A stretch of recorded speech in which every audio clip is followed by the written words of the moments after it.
Well, hi everyone, and welcome back to the Engage podcast. Thank you very much for bearing with us while we've had a brief break and an absence due to holidays. And also, you will notice that we are finally back in our building. And we are in what will become in due time, hopefully, our filming space. So I guess the first question, by the way, hi Peter. Hello James. Great to see you. Good to see you too. Did you have a good holiday? Yeah, I had a fantastic holiday. We were down in Egypt, which was amazing. You've also had some time off? Yes, just as exotic in a different way. I was in Turkey. There we go. That is... Different. Yeah, indeed. Yeah, lovely in its own way. Different holidays for different needs. that's actually a line from, I think it's from the UK office. I've kind of pinched it. Let's get right into it. Yeah. We will spend more time talking about the filming space once we've got the filming space more established, but at least we're in the very beginnings of it. Yeah. And of course, we've moved back into the office. It feels a bit chaotic, inevitably, and so does our politics. Glorious segue. There we go. What a beautiful transition. Tell me what your main feeling right now is about British politics.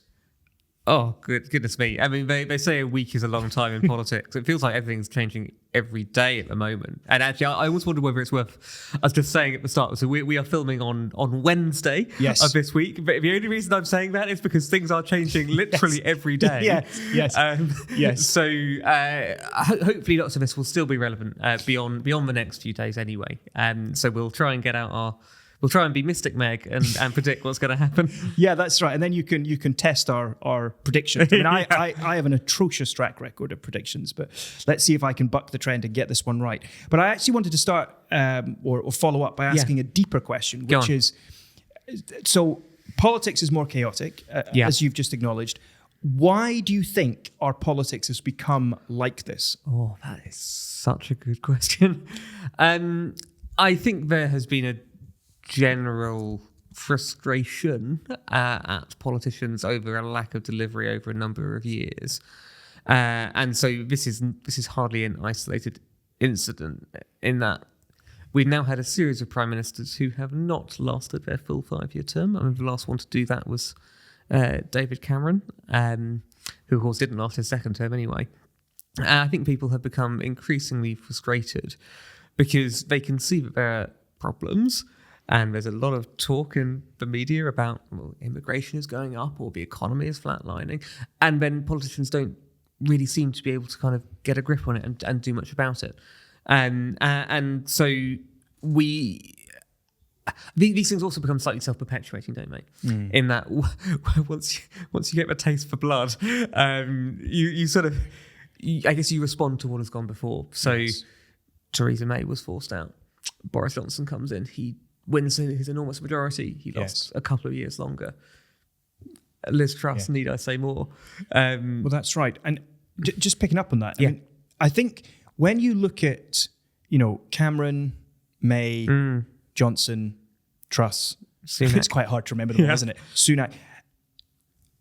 Arguably, if you take each one by itself, they're in another era, you may still have seen the same end consequence in that Cameron does a referendum, loses it. Maybe now we look back and say he should have stayed for a bit longer and then handed over. But I can understand why he resigned. Or he shouldn't have called a referendum in the first place, regardless of whether you voted for it or not. I think the mistake was calling a referendum which he thought he could never lose. That's really interesting. One day we should do a deep dive on that. And then if you look at Theresa May, the Brexit years were extraordinary because of a broken, divided parliament. And I can understand why it got to a point where a change of prime minister was needed to add that extra impetus, try and get something sorted. Johnson broke Partygate rules. The more that came out about his behaviour in Number 10, the more that came out about the way he stood behind quite difficult characters. Maybe we could say unpleasant and maybe a little bit naughty. I could see how eventually that would lead to a prime minister going. Look at Liz Truss and everything that went wrong there. You can see how each one by itself, I can understand how it led to resignation. Yeah, take them in isolation. But the cumulative effect, everything feels like we're now. I totally agree with you. I thought what you said was really helpful. We now expect prime ministers not to last their term. Yeah, this is normal for us now. Yeah, which is crazy, and that. I mean, I'm probably not on top enough of my politics from the 18th and 19th centuries, but certainly in the 20th century, that is not what has been the case within living memory. So you look at, Major had, I want to say 7 or 8 years. Obviously, Thatcher had 11 years before that. You had, obviously, Callaghan didn't last very long, but that's because he lost an election, and that was how he left. You had Wilson with 2 stints. I mean, when would you ever imagine someone having 2 stints as Prime Minister today? I know. It feels like, as a society, we are always looking for a scapegoat, and we now think that the easiest way to fix problems is to change the Prime Minister, when in reality, whoever comes in will probably have the same problems, which they won't be able to fix either. I think that's right. And I also think that, you can't explain where we've got to by any 1 or 2 or even 3 factors. I think there's so many factors feeding into this. So maybe, for example, we could point to the rise of expressive individualism, the loss of sense of belonging to community. I massively agree with that. What about the fact that backbenchers since Brexit stuff have become more empowered, more willing to rebel? What about generally society's apathy and indeed suspicion of authority, and perhaps political leaders feeling like they've got to follow the winds of public opinion rather than, this is my philosophy, these are my convictions, I'm going to follow that course. Here's another question, right? So they're just some of the other facts. I think that's really helpful. Here's another question. Is the political instability that we're experiencing in part a judgment from God? Oh gosh. I generally think on questions like this that it's always probably sensible to recognise the limits of what we know, isn't it? And we believe that God is sovereign over all things. We believe that God is always at work, working his purposes out. But we don't necessarily know what those purposes are, and I don't think we should expect to know them in most cases this side of the veil. And I think you see that again and again in the Bible. So you look at the Psalms, and the psalmists are often confused as to what is going on. Yes, why, O Lord? Yeah, exactly. Or how long? Helpful. Really helpful. Or you look at some of the prophets, and Habakkuk, I think, is a great example of this, where he's sort of saying, well, God, why aren't you judging Israel? And then God does something, and then Habakkuk's like, well, why have you done that? I didn't want you to do that, because he brings the Assyrians. So generally, I think it's sensible to be kind of recognise our own limitations. The only other thing I think I would add is, I guess we get that passage, don't we, in Romans 1, which is quite an interesting one, where it talks about sort of God almost handing them over to their own desires. And we see this pretty brutally exposed in a democracy, don't we? Where we elect the leaders. We, as a nation, we get the leaders who we deserve because we put them there. And so there's almost an element of, look, we can't just blame the political class and say we're not an issue here. As a country, we all contribute to the mess which we're in. I think that's right. And it was funny. I'm glad you mentioned Romans 1. I think that's really helpful, because I guess Romans 1 shows us, as you said, God handing over. But it's that idea, isn't it, of when humans are allowed to follow their own kind of base passions and instincts, the result is moral chaos. Yeah. It's like a deordering of the order that God has put in creation. Yeah, absolutely. Yeah. And I wonder if I found what you said really helpful with the Psalms and just being cautious about how you talk about that. But I think there'll be many Christians maybe watching this and around the country who will be wondering, is this divine displeasure with the United Kingdom? And they could construct narratives around that. But I think you're right. By all means, I don't think we should avoid that question entirely, but I think we do need to be careful about being overly definitive, I think. Yeah, certainly. Yeah. Let's talk about the kind of the personal aspect of all of this. You said it's easy for us just to blame the political class. Yeah. How much personal blame do you attach to the Prime Minister for the state we're in. I thought you were about to ask how much personal blame do you attach to yourself? No, that's my next question. No. That'd be quite a nuclear question. Well, I was like, wow. Yeah. Oh gosh. I mean, I think, notwithstanding all we have already said, it is pretty unprecedented, isn't it, for a prime minister to be elected with such an enormous majority, and then we are talking not even 2 years later, things are blowing up in this kind of way. Yeah. And so you have to say that he has not led a happy ship. No. In some ways, again, this is actually attaching blame more elsewhere. I think Labour is quite a hard coalition of different types of group to keep together. And I think you have, I think you've seen that in the past as well. Yeah. But you would have those who are much more of a kind of Corbynite kind of persuasion, much more on the far left. You've got some who are essentially more just like liberals. Yes. You've got some who are sort of the working class representative, and I mean, I'm sure we'll come on to this, but trying to keep that coalition together hasn't worked with voters. So I'm not surprised that it hasn't really worked with MPs either. I think we can say Keir Starmer's political judgment has not always been correct. And you can see that in just the number of U-turns which are performed, whether that is over welfare or winter fuel. There's a reason why he's been probably unfairly called Captain Flip-Flop. Because people don't really know what he stands for. He seems to continually be changing his mind depending on what the parliamentary arithmetic will allow him to do. And I'm sure you can expand more on this, but he is not a good and inspiring communicator at all.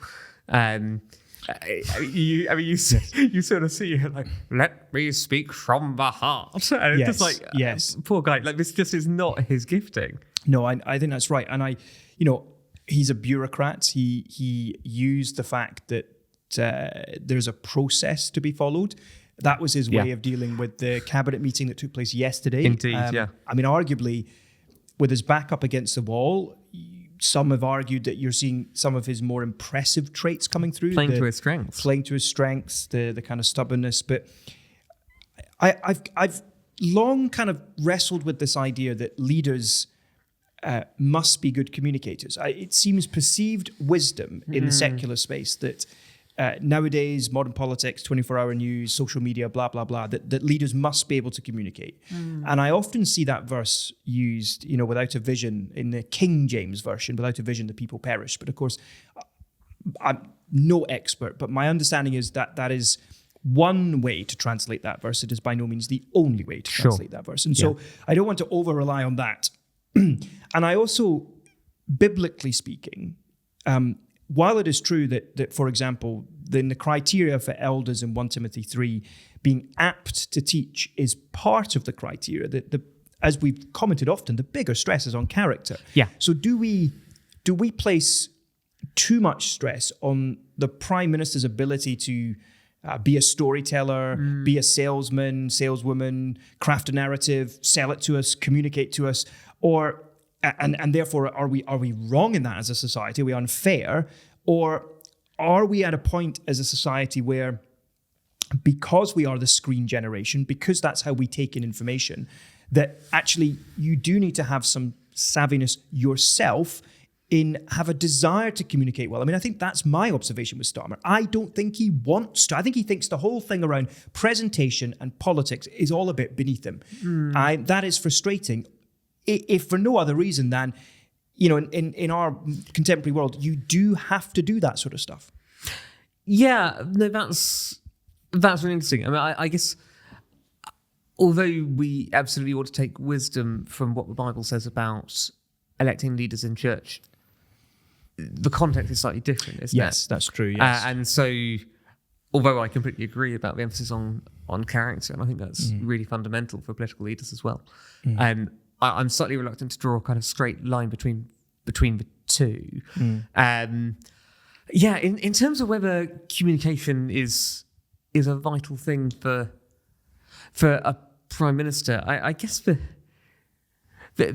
issue is you've got to kind of get people believing that you're actually going to be able to sort problems out. Yes. And for so many voters, they will ultimately vote based on how they are feeling, right? Based around perceptions. And if they can't see that, if they can't feel how things are working for them, then they will vote for someone else. Yes. And I think with Keir Starmer, who, I mean, I do still fundamentally think, I mean, he is trying his best. I don't think he is I certainly don't think he's some kind of Machiavellian actor at all. I don't, but I think he really struggles to connect. One thing which made me laugh the other day was someone talking about the difference in communication styles between him and Boris Johnson, who I guess they could not be more poles apart. But I can't remember which commentator was saying it, but they were sort of saying, well, Boris Johnson goes to a football match and he puts on his England shirt over his suit and he makes a big laugh out of it, and people think, oh, isn't this funny, man of the people kind of stuff.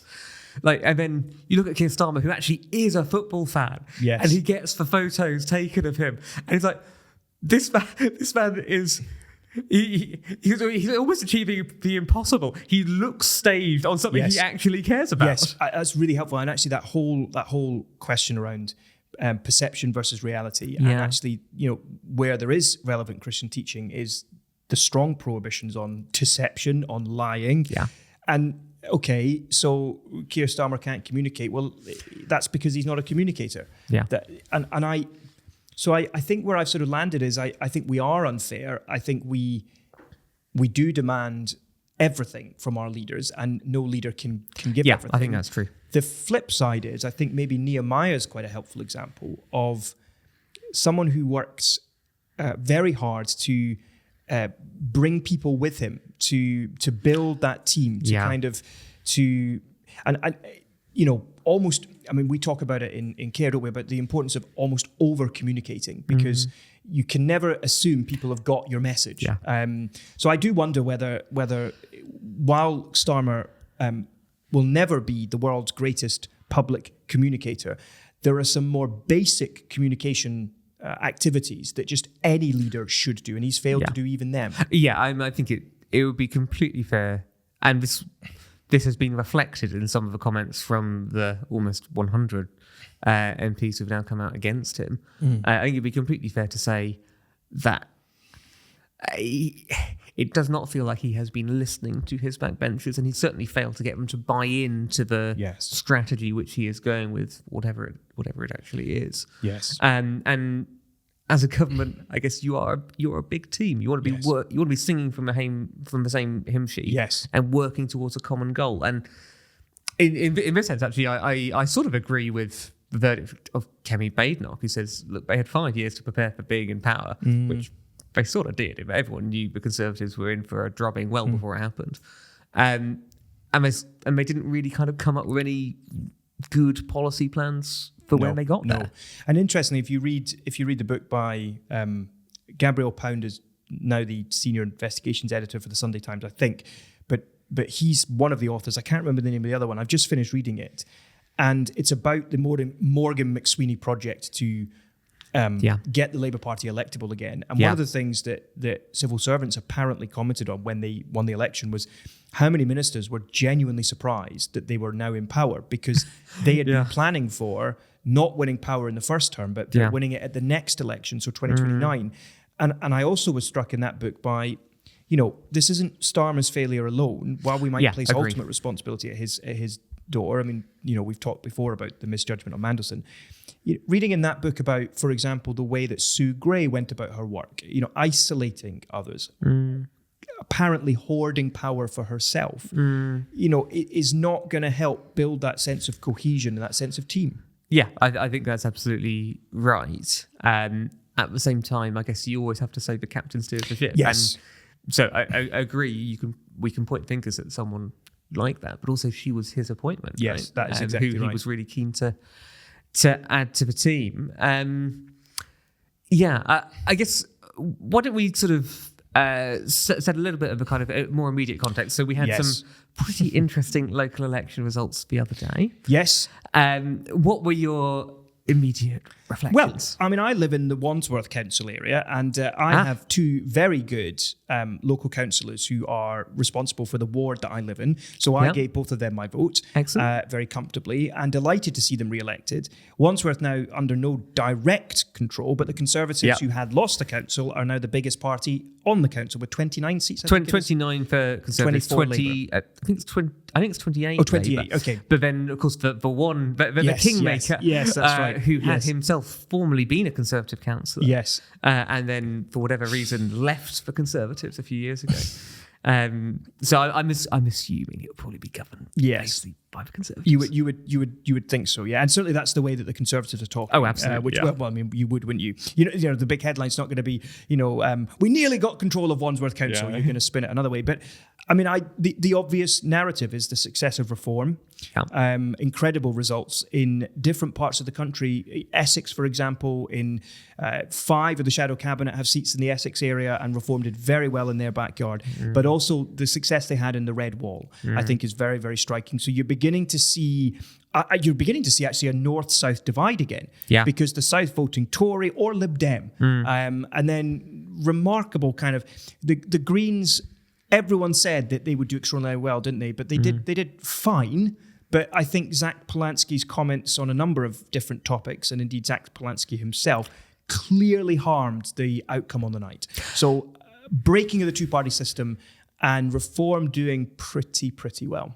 Yeah, I think that's completely fair. I think for Reform, you've got to say it's a pretty positive set of results, although they still don't have the vote share, I think, which would give them a majority in a general election. Yes. And I mean, I know we've talked about this before as well, but you can't always just transcribe local election results onto a general election. And it's worth saying, sorry to interrupt, just very quickly and then straight back to you, but just worth repeating so everyone remembers this.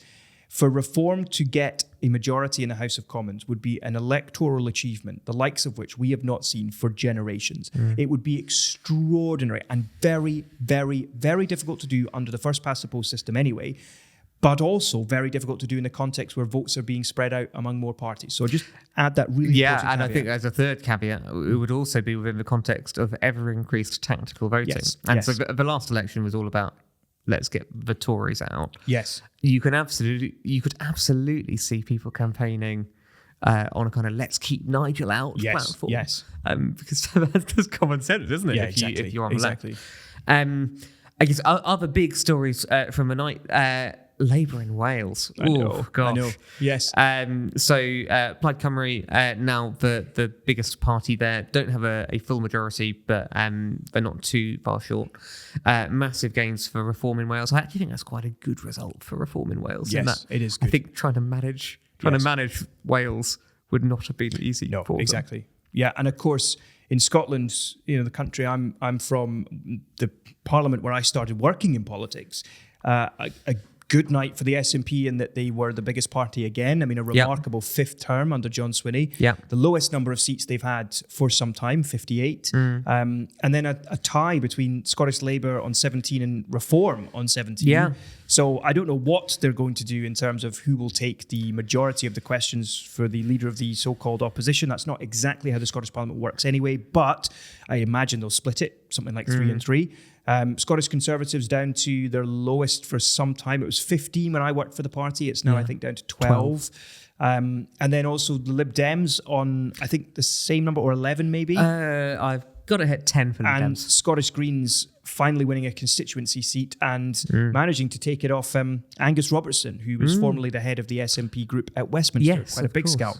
Yeah. So I think in Scotland, I think the narrative will be how much emphasis will the SNP put on independence? Yeah. But also, how will Reform do as the main, maybe the leading opposition party? And I must say, very quickly, the contrast between how the leader of Plaid Cymru and the candidate to be First Minister in Wales responded to Reform by welcoming them, congratulating them, inviting their scrutiny, saying forward he was looking forward to in that sense, being questioned by them. Yeah. And John Swinney, I believe, his incredibly, kind of staggeringly churlish. I'm inviting all the leaders of all the other parties to come and meet me, but not them, which was just so frustrating in the the First Minister, who's claiming, by the way, to be the First Minister for all Scots, just not the 328,000 who voted for reform, which is not great. So I was really disappointed.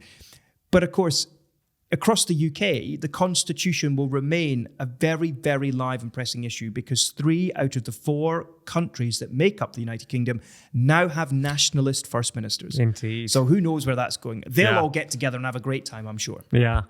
So overall, very bad night for Labour, which is sort of leading us back into the position we are currently in at time of recording. Although who knows what has happened in the last half an hour? And that's partly just to explain why we've both got laptops open, because of course things move so quickly. You know, as Johnson said when he left Downing Street, when the herd moves, it moves. Except with Labour, the herd does move at a more sedate pace, I feel.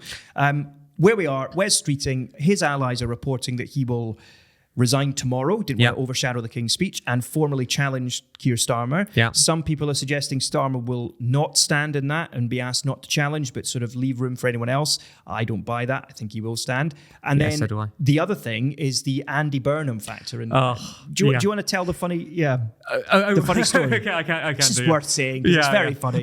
For those who are not on X, who did not see the somewhat amusing clip from the King's speech earlier, when Black Rod was hammering on the doors of the Commons, and then someone shouted out, "Not today, Andy," or something to that effect.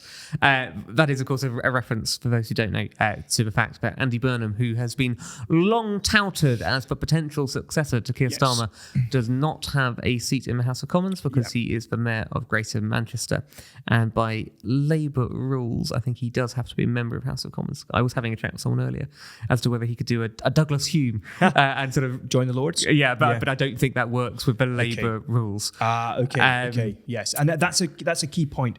It is worth just looking at the Labour rules because my memory when it comes to leadership elections goes back as far as the Tories, where it was all a lot simpler, but it is more complicated for Labour. Yes, so just to sort of to explain what has to happen, it's not enough for there just to be lots of Labour MPs saying we don't want Keir Starmer. To have a leadership contest, I think you need 20% of the parliamentary party to back a particular candidate. Yes. So in this case, the magic number is 81 MPs.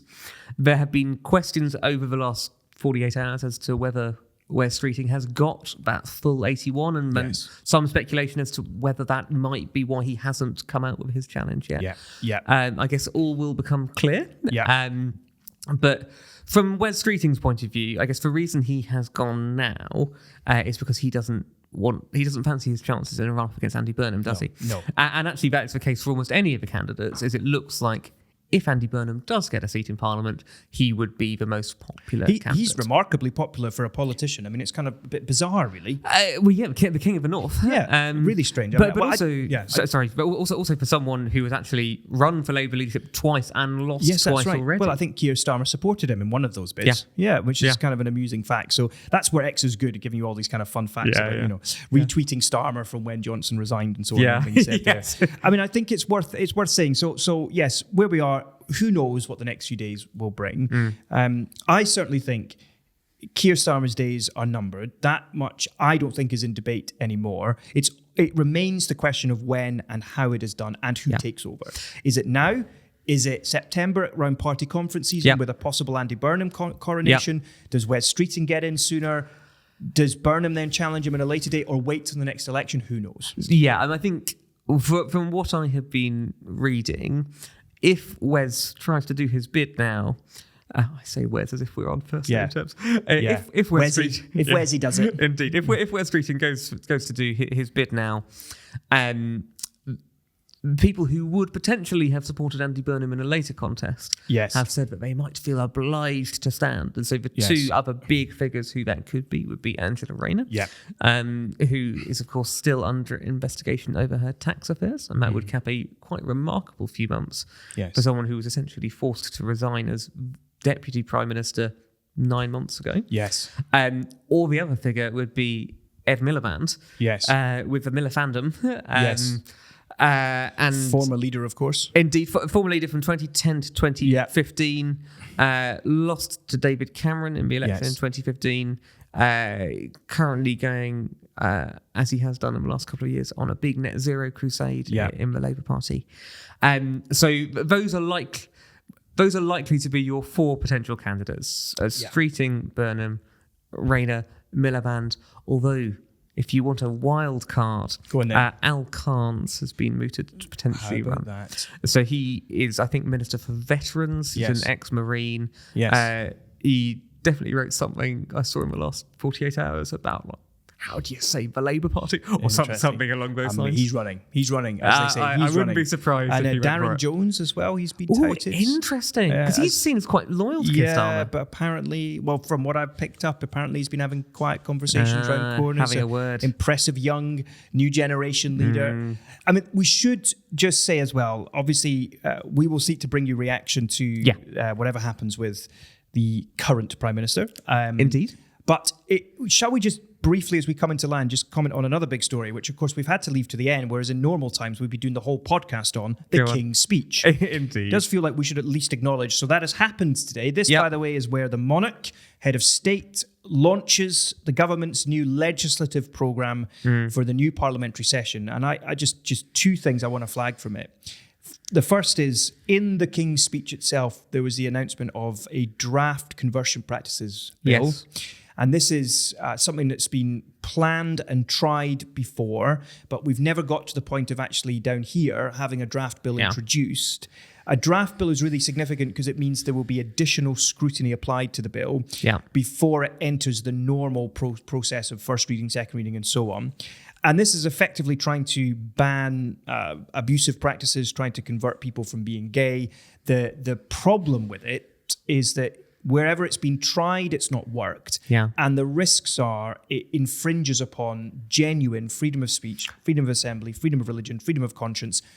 And it infringes on the freedom of someone who may want to seek counselling for unwanted sexual desires. So that will be one to watch. And then the other thing I would say is that what we'll see in the next couple of weeks is the private members' bill ballot. Here we go again. And here we go again, because it was through this mechanism that assisted suicide bill was brought into the last parliament. And the assisted suicide lobby have been insistent that they've got all these MPs ready to go again. Indeed. So whether it's just another routine private members bill that will be debated through the Commons and then into the Lords, or whether they will in fact use the Parliament Acts as a means of limiting the ability of the Lords to block it, remains to be seen. But I mean, I think there's something that we can all helpfully pray, that by a miracle of God's providence, no Spartan pro-assisted suicide MP would come anywhere near the top 10 in the ballot, and we'd be preserved from having to go through that whole debate yet again. Absolutely. Yeah, no, that's really helpful. A couple of other headlines just for the King's speech for those for whom it's interesting. Definitely a move again from the Prime Minister to try and move us closer in line with Europe. That was something which came up in his speech on Monday.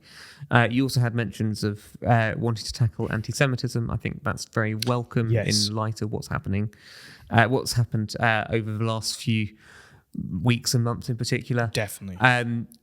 Probably the most notable omission was anything to do with reforming welfare, and that's particularly notable in light of Labour's infighting over the last couple of years and their aborted attempts to reform it then. The absolutely colossal welfare bill that we have that only is increasing, and we're in a position where welfare pays more than work. Indeed. Which I think for a Christian perspective is hugely problematic, because work is good. It's right that we have a safety net to protect those who are most vulnerable, but that list of the most vulnerable seems to have become dramatically expanded. I don't disagree with that. Well, let's bring this podcast to a halt. Final thing that perhaps we could both just comment on is as people watching this podcast as they head into their churches this weekend, how do you think, and what would your encouragement be for churches, church leaders, small group leaders? Excuse me a second, I'm going to sneeze. Bless you. Thank you. How do we pray, following 1 Timothy 2, for politics and for our government at this particular point? Gosh.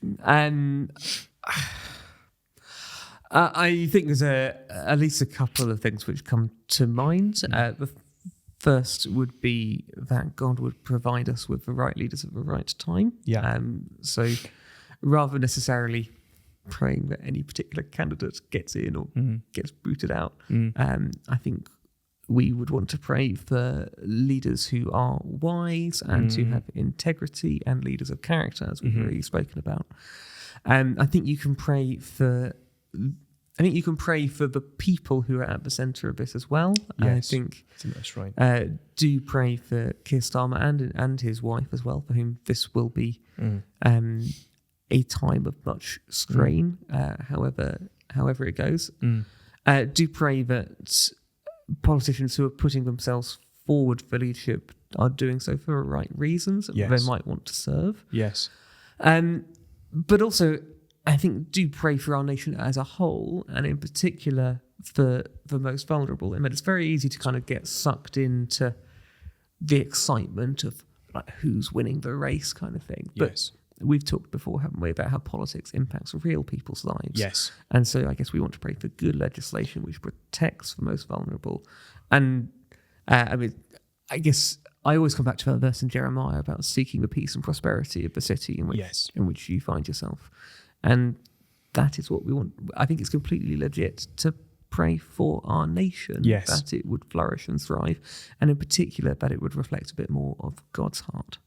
Fantastic. That's really helpful. Thank you very much. Well, just before we come in to close, there's something that you can do for us. As you'll know from previous podcasts, we have said that later this year, we will be doing a live recording of the Engage podcast, and we would love for you to come along.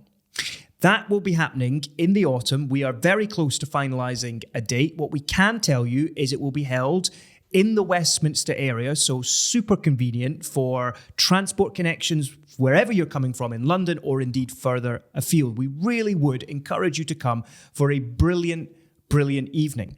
What we'd like to do at the moment is just get a gauge on how many of you would potentially come to this live recording. So under this podcast episode on YouTube, you will find a link that can allow you to register your interest for coming to this. It would be so helpful if you could do this. And please send that link to any of your friends and family, anyone in your church who you think would enjoy coming to a live recording of this very podcast. A great way for you to meet myself and Peter, some of the care team, our digital producer Isaac, who hides behind the camera. I promise you he is a real person. But register your interest, help us get an understanding of how many of you would be willing to come to a live recording of the Engage podcast. So, as I said, the link will be in the description for this podcast episode. We'll also be sharing it via social media. Please do fill it in if you want to come. And we will soon be releasing updated details on where this will be taking place and some details about the format as well. We don't want to give it all away at once. I'm sure we'll tease you for many months to come. But register your interest now. That'd be great. Until next time, it's been great to be with you, Peter, as ever. Good sir. Goodbye. Great to see you. And goodbye to you too. Thank you. Take care.